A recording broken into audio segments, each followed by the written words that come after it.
Nesse vídeo mostramos como funciona o protocolo de janela deslizante no TCP. Os conhecimentos apresentados serão importantes para que o aluno possa fazer o trabalho prático de redes, que consiste em implementar o protocolo de janela deslizante usando sockets com o DP. O protocolo DP permite construir um mecanismo de transporte em redes sem conexão. O protocolo é bem simples e dessa forma não provê entrega confiável. Não se preocupa se os segmentos são entregues em ordem e não provê detecção de erro de transmissão. Vimos no slide que o cabeçalho do UDP é bastante simples. O cabeçalho possui os portos de origem e destino, que permite a multiplexação dos canais de comunicação. Indica ainda o tamanho do datagrama e possui um checksum que é opcional. Dessa forma, esse cabeçalho não possui os campos necessários para permitir os requisitos do trabalho prático, que são controle de fluxo, detecção de erro e entrega em ordem. Vamos dar uma olhada como é que esses dados são transmitidos na rede. Vemos que as mensagens das camadas superiores são encapsuladas como dado, como payload, nas camadas inferiores. Assim, para implementar o TP, precisamos alterar o funcionamento da camada de aplicação para que a aplicação trate o controle de fluxo, a detecção de erro e a entrega em ordem.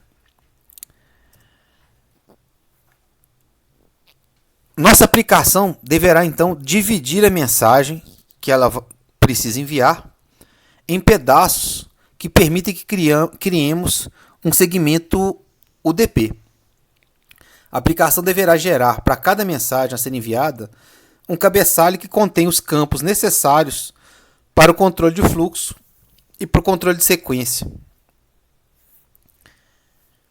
Vamos ver então como é que o TCP faz isso, porque o TCP fornece esse tipo de recurso, para a gente ter uma ideia de como podemos implementar isso em UDP. O protocolo TCP permite a criação de uma conexão confiável, identificada e com controle de congestionamento. O controle de congestionamento busca fazer com que um transmissor não mande mais pacotes para a rede do que a rede é capaz de suportar. A gente não vai se preocupar com isso no nosso trabalho. O TCP provê uma conexão confiável, isto é, erros são detectados e corrigidos. O TCP também controla a sequência de blocos de bytes enviados e recebidos. Assim, ele é capaz de recuperar um bloco que se perdeu no caminho pela rede. Essa é uma tarefa do nosso trabalho prático, implementar essa confiabilidade usando DP, já que vimos que o DP não fornece esse recurso. O protocolo TCP permite, então, a criação de uma conexão confiável. É interessante notar que o TCP faz o controle de fluxo usando um protocolo de janela deslizante. Implementaremos esse recurso no UDP. Usando a janela deslizante, o TCP consegue evitar que um transmissor bem comportado, quer dizer, que não tem intenção de gerar problema para a rede, não sobrecarregue o receptor. A gente vai ver como é que isso acontece mais para frente. Esse também é um objetivo do nosso trabalho prático. Na comunicação TCP, o fluxo de dados é identificado usando uma quádrupla formada pelo par de endpoints. Cada endpoint corresponde ao endereço IP do hospedeiro e à porta TCP usada na comunicação.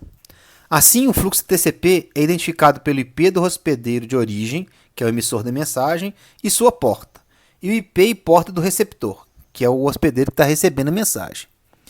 Essa identificação pode ser feita usando o UDP. Esses campos já estão disponíveis no cabeçalho. Observando o cabeçalho de um segmento TCP, vemos alguns campos interessantes que são utilizados para o controle de fluxo e da sequência dos segmentos. Nós destacamos no slide esses campos em vermelho. O número de sequência indica a posição do segmento na cadeia de bytes que é a mensagem que a aplicação está enviando. Dessa forma, sabemos, verificando esse número, por exemplo, se recebemos uma sequência 143, podemos inferir que o pacote 2 está perdido. e, portanto, ele deve ser retransmitido pelo emissor. E também isso nos permite reordenar os blocos, pois vemos que 4 chegou antes de 3, né? Mas que a sequência correta dos bytes seria o contrário, né? Dos blocos seria o contrário. Note que o TCP não usa o campo indicando cada segmento, né? Esse campo ele é usado para indicar o número do byte na mensagem original. Além do número de sequência, a gente tem no cabeçalho o campo de ACK, que permite confirmar quais os bytes da sequência foram recebidos, indicando ao emissor qual é o próximo byte que o receptor espera receber. Assim, se a gente considerar a mesma sequência que a gente deu de exemplo, né, que é 1, 4 e 3, ao receber 1, o receptor retorna um ACK com 2. Ao receber 4, o ACK continua sendo 2. Ao receber 3, o ACK também é 2. Com isso, o emissor consegue perceber que o bloco 2 não está chegando no receptor. Se o bloco 2 chega logo depois, o ACK agora já é 5, pois com isso o emissor confirma que chegou o 2, o 3 e o 4, que ele já tinha recebido antes. O campo de janela anunciada é utilizado para o controle de fluxo. Esse valor é alterado em cada quadro que é enviado. Por exemplo, quando o receptor envia um ACK, ele indica qual a quantidade de bytes ele tem disponível no buffer. Assim, o emissor ao receber, né, os dados, sabe que ele não pode mais enviar, na rede mais do que essa quantidade de bytes. Note que no TCP um segmento contém um cabeçalho com a informação da janela e o flag de ACK. Quer dizer, a gente tem essas duas informações juntas, além dos dados, né? Dessa forma, a gente economiza o pacote de retorno, né? Em vez de ter que mandar um pacote para o ACK e um pacote para o dado, a gente pode mandar as duas coisas ao mesmo tempo. É importante notar que o tamanho da janela anunciada não pode ser maior que a metade da quantidade de números de sequência disponíveis.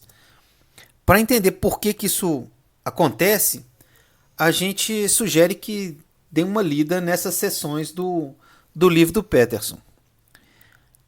A seção 5.8 do Peterson mostra uma extensão do TCP que é usada para aumentar o tamanho efetivo do número de sequência, quer dizer, para poder usar ainda uma janela maior. Além desses campos, existem flags no cabeçalho que são usadas para a comunicação. As flags que nos interessam agora para o trabalho é a flag de ACK, né? Ela indica que o dado do ACK é válido, né? Que é aquele número de sequência que é retornado é válido, né? Está funcionando como um ACK. O campo de sim e o campo de fim são usados para comunicação. O campo de sim para nós é importante porque ele permite sincronizar o número de sequência, né? E é usado no início da comunicação. No TCP, o número de sequência nem sempre começa de 0. Né? Dá uma olhada no livro para você entender por quê.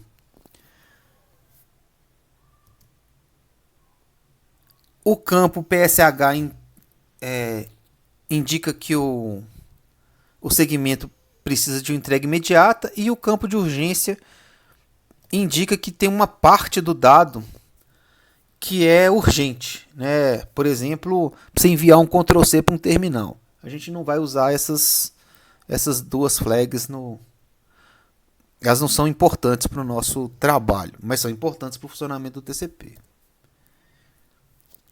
Vamos ver então um pouco como é que funciona o controle de fluxo.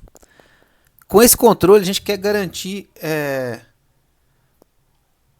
que um emissor não vai enviar mais dados do que um receptor pode receber, né, em função de qualquer coisa, né, por conta de memória ou capacidade de processamento ou buffer.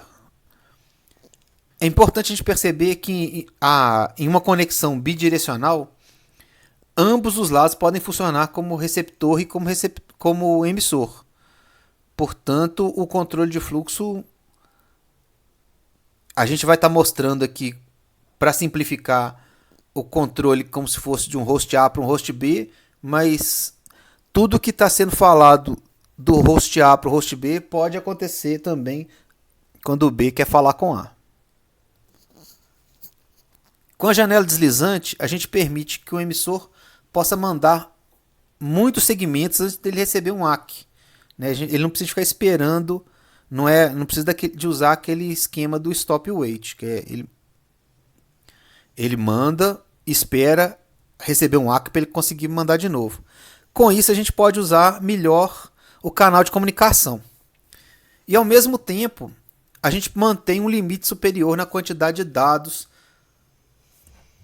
evitando que o receptor fique sobrecarregado. Quando uma conexão é estabelecida, um buffer é criado para essa conexão. Dá uma olhada no... Essa criação da conexão é feita usando o Three-Way Handshake. Né? Dá uma olhada no livro para relembrar como é que funciona isso.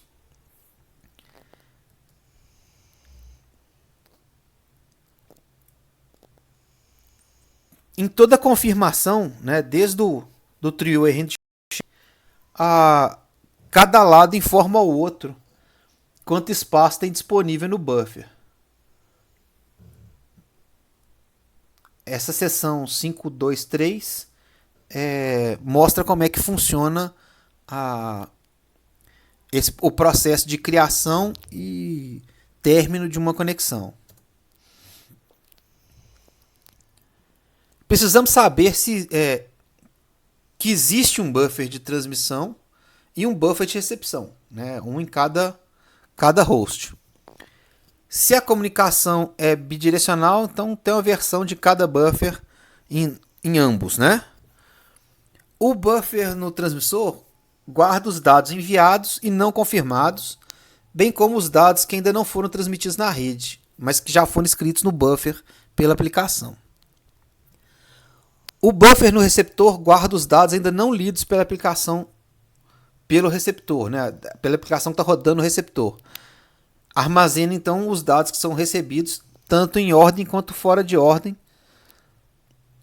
né? Para que eles sejam preenchidos à medida que vão chegando pela rede. Vamos dar uma olhada aqui como é que funciona esse processo, né, da janela deslizante, considerando uma visão da rede para o funcionamento. Quer dizer, sem entrar no detalhe de como é que os dados estão sendo colocados nos buffers, né? Vamos supor que o receptor tem um buffer de 1500 bytes, né, que está indicado aí no slide como sendo esse WA 1500. Essa informação ela é transferida no ACK do Three-Way Handshake. Então o hospedeiro A sabe que B tem uma janela de 1500. O A manda então 1000 bytes, depois mais 500 bytes, preenchendo a janela que ele conhece. Ele sabe que ele não pode passar desse valor. O receptor, ao receber o primeiro segmento, decrementa a janela disponível em 1000 e manda no ACK que ele agora só suporta 500. E logo depois, ao receber o segundo segmento, ele decrementa a janela de 500, ficando com 0. Então ele informou agora, assim que o A receber esse ACK, ele sabe que apesar dele o B já ter confirmado que recebeu todos os 1500 bytes, que ele não pode receber mais nada.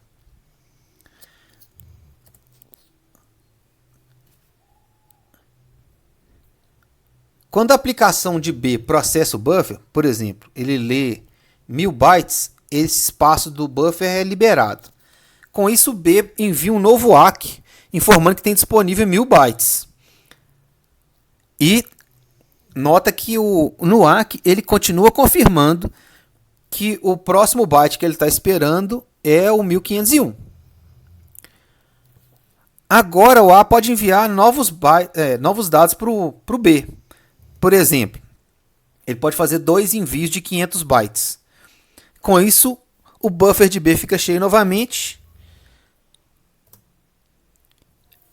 E no segundo ACK ele informa que a janela dele é 0 de novo, bloqueando novamente o A. E assim que a aplicação processar e liberar mais espaço, por exemplo, vamos dizer que ela processou os 1500 bytes, ela manda um novo ACK informando o novo tamanho de janela, que no caso foram 1500. Ok, já vimos como o protocolo influencia a transmissão dos dados. Mas então, como é que os dados são guardados nos buffers do receptor e do transmissor? Para que o protocolo funcione, tem que manter então alguns parâmetros, algumas variáveis de controle do buffer no transmissor e no receptor. No emissor a gente precisa do buffer, do tamanho do buffer de envio. Né? No transmissor, além da gente saber o tamanho do buffer, né, que é esse buffer envio max, precisamos guardar algumas outras informações. Por exemplo, o último byte confirmado é o último byte que o receptor confirmou usando o ACK. Sabemos então que os bytes seguintes no buffer ou eles estão na rede ou foram escritos pela aplicação, mas ainda não foram enviados. O último byte enviado, né, a variável o último byte enviado, informa qual foi o último byte que foi colocado na rede. Os bytes que estão entre o último byte enviado e o último byte confirmado estão na rede. Ou eles estão em trânsito, ou eles estão perdidos, ou então o ACK, confirmando esses dados, está na rede voltando para o transmissor. O último byte indica o último byte que foi escrito pela aplicação no buffer. Os bytes que estão entre o último byte escrito e o último byte enviado são bytes que ainda vão ter que ser colocados na rede pelo transmissor. Né? Eles ainda precisam ser enviados para o receptor. A gente também precisa de conhecer a janela anunciada pelo receptor, que é aquela informação que foi passada pelo receptor no campo, né, normalmente no ACK. Existem algumas relações que a gente precisa de manter para que o nosso protocolo funcione, né, que é o último byte confirmado tem que ser menor do que ou igual ao último byte enviado. Porque a gente não pode confirmar um byte que ainda não pode receber uma confirmação de um byte que ainda não foi enviado. O último byte enviado tem que ser menor do que ou igual ao último byte escrito. Porque a gente não pode enviar um byte que não foi escrito pela aplicação.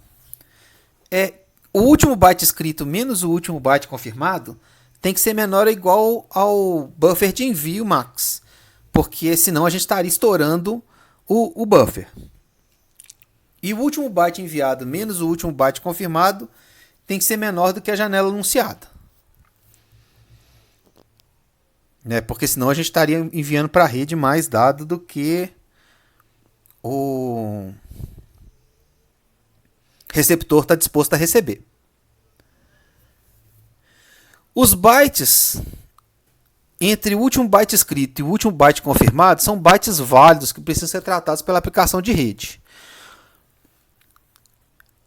No receptor, a gente calculou... no transmissor, a gente precisa saber qual que é a janela efetiva. Se a janela efetiva for nula, o transmissor bloqueia, porque o receptor não pode receber mais bytes do que já estão em trânsito.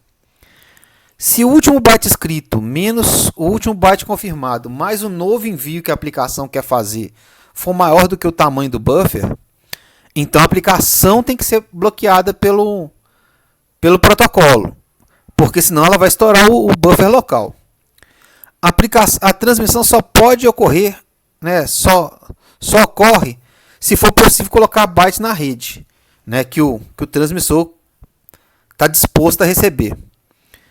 Então assim a gente consegue ter uma ideia de como é que um processo,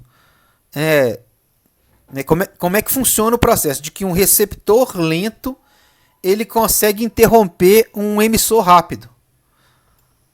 O buffer de recepção ao encher, né, ele reduz a janela anunciada até zero. E essa informação, como ela é enviada para o transmissor, faz com que o transmissor não pode enviar mais dados na rede. Mesmo que os dados que ele tenha enviado já tenham sido confirmados pelo receptor, que é o que a gente viu nos ACs do exemplo. O transmissor também não pode transmitir dados quando a aplicação do transmissor não pode escrever dados quando o buffer está cheio, né? Então aí a aplicação tem que ficar parada esperando que o buffer local seja liberado. E isso só vai ser liberado quando ele receber ACK.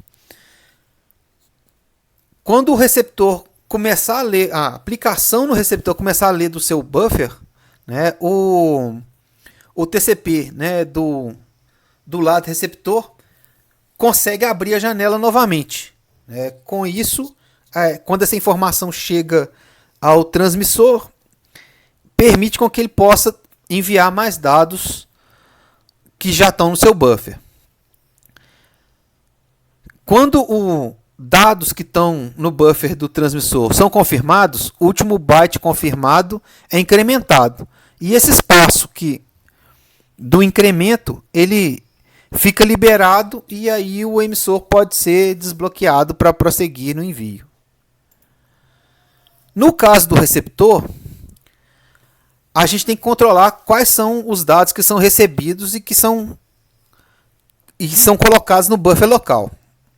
A gente precisa de guardar o último byte lido pela aplicação no receptor e esse dado e essa variável indica que os bytes que estão antes desse valor eles não precisam mais ser guardados pelo TCP, porque como eles já foram enviados pela aplicação, eles podem ser sobrescritos agora. O próximo byte esperado indica o próximo byte que ainda não foi recebido do transmissor. Toda sequência de bytes entre o último byte lido até próximo byte esperado são bytes válidos que podem ser lidos pela aplicação local.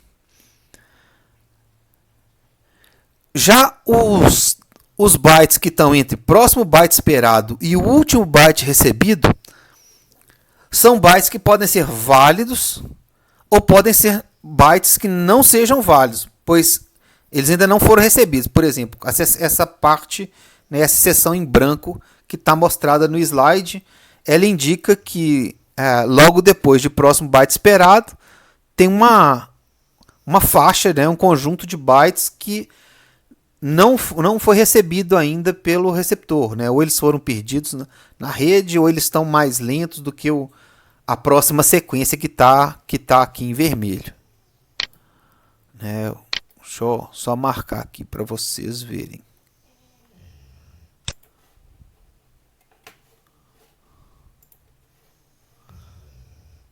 Quer dizer, esse conjunto que está aqui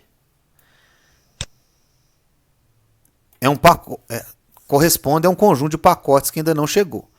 Isso significa que a gente também tem que saber, tem que conseguir guardar quais são esses espaços em branco. Do mesmo jeito que aqui está mostrando só um, poderia ser mais de um.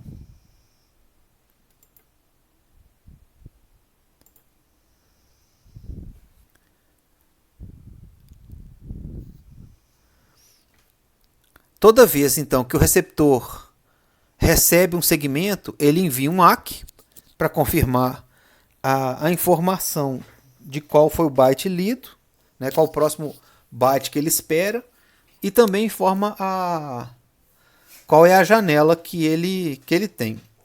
E a gente usa essas duas fórmulas aqui para poder calcular qual que é o tamanho da janela que a gente ainda tem disponível. para a gente entender um pouco melhor como é que isso funciona, vamos ver um exemplo de uma comunicação de um host A para um host B usando janela deslizante. A gente vai ver como é que esses parâmetros são tratados, né? Para simplificar o exemplo, a gente vai considerar que está sendo transmitido blocos de uma unidade, pode ser qualquer tamanho que a gente quiser. No caso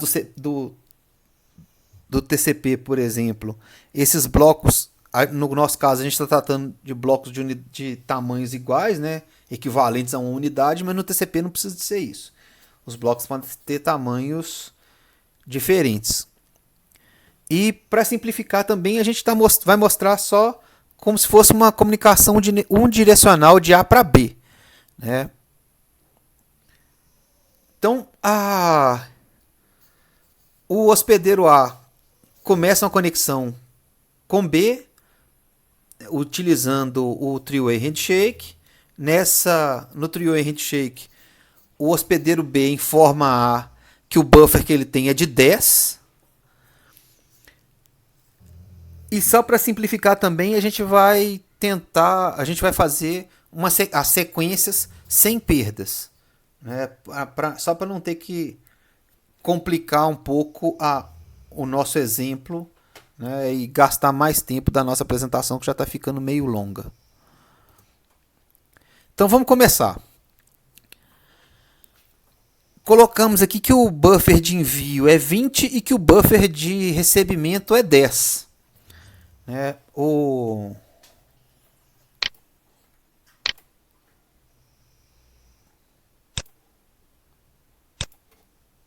Nota aqui que esses buffers, então, eles não precisam de ser do mesmo tamanho. E os parâmetros todos estão zerados porque a gente ainda não começou a transmissão. Vamos imaginar, então, que a primeira transmissão, o emissor quer mandar 7 unidades para o B. A nossa comunicação vai ser sempre do A mandando dados para o B e o B enviando somente um ACK para o A.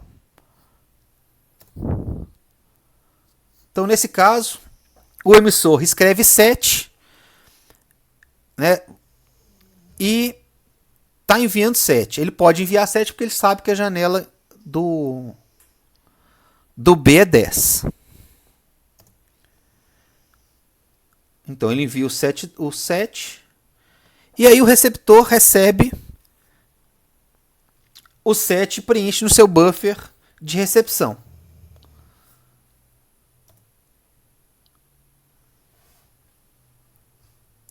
E a aplicação conseguiu ler 3 desses 7 bytes, desses 7 unidades que foram escritas. Então ele conseguiu liberar esse pedaço do buffer aqui antes de mandar o ACK, e aí o ACK vai informando que ele agora está esperando a unidade 8, né? Lembra que a última que a gente mandou foi a 7, e informando que a janela dele agora é 6, porque é o que sobrou do buffer. Com isso, o buffer do A, né, que estava preenchido, ele liberou essas posições, porque ele recebeu o ACK, e ele escreveu mais 4 dados, né, que foram colocados no buffer logo em seguida. E mandou esses 4 dados para o B, porque a janela permitia.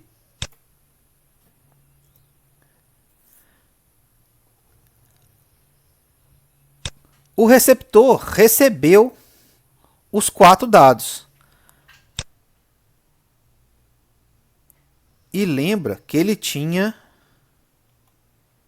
ainda 3 dados no... Mentira, que ele tinha lido 3 no primeiro, então ele tinha todas essas posições aqui ainda preenchidas no buffer.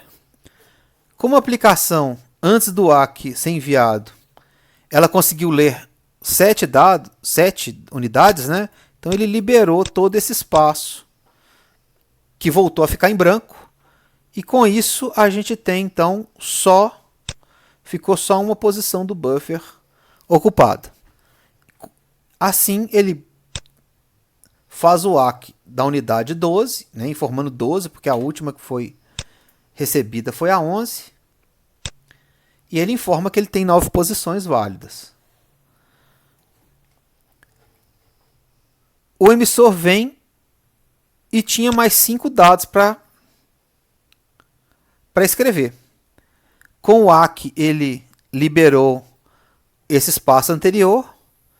E aí, como a janela permite, ele consegue enviar 5 dados para o B.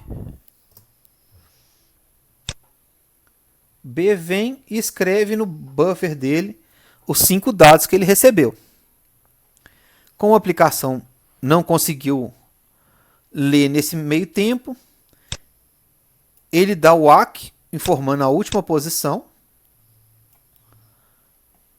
mas agora ele informa que ele só tem 4 posições livres.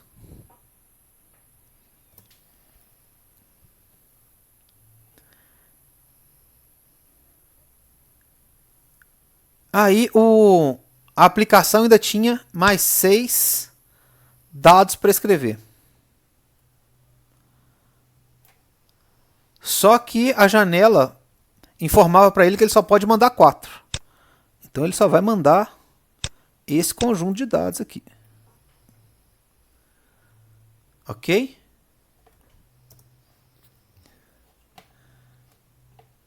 Aí o receptor recebeu os 4 bytes, né, as 4 unidades, preencheu o buffer, mas conseguiu ler 10 antes de fazer o ACK. Com isso ele liberou todo o seu buffer e aí ele pode dar um ACK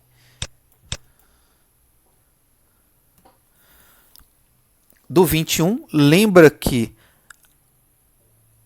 apesar dele ter escrito 22, o último que ele mandou foi 20. Então agora o B está informando que ele já pode mandar esse dado que está aqui na posição 0. E como o B ficou livre, a janela agora que ele tem é 10. E a comunicação continua seguindo esses passos. Se vocês quiserem exercitar, eu sugiro que vocês tentem simular mais 3 passos. No primeiro, o emissor escreve 6 dados no buffer e envia 8. Né? Que são os 6 que ele acabou de escrever e esses 2 que estão sobrando aqui. Ó. Ele vai enviar 6 mais os... Tudo bem, marquei mais do que 6 aqui. No segundo passo, o receptor recebe os 8, mas a aplicação do receptor é só uma. Qual que é o ACK que vai retornar? E depois de um tempo, o receptor vai e lê os 7, os outros 7 restantes. Qual é o ACK que vai ser retornado com qual janela? Por fim, a gente recomenda que vocês deem uma lida nas seções desses 2 livros. Né? O nosso livro base é o Peterson. A informação do UDP e do TCP estão nessas seções 5.1 e 5.2. E o Tannenbaum também tem algumas seções interessantes sobre esse assunto que pode ser lido para complementar a informação. E é isso, gente. Obrigado.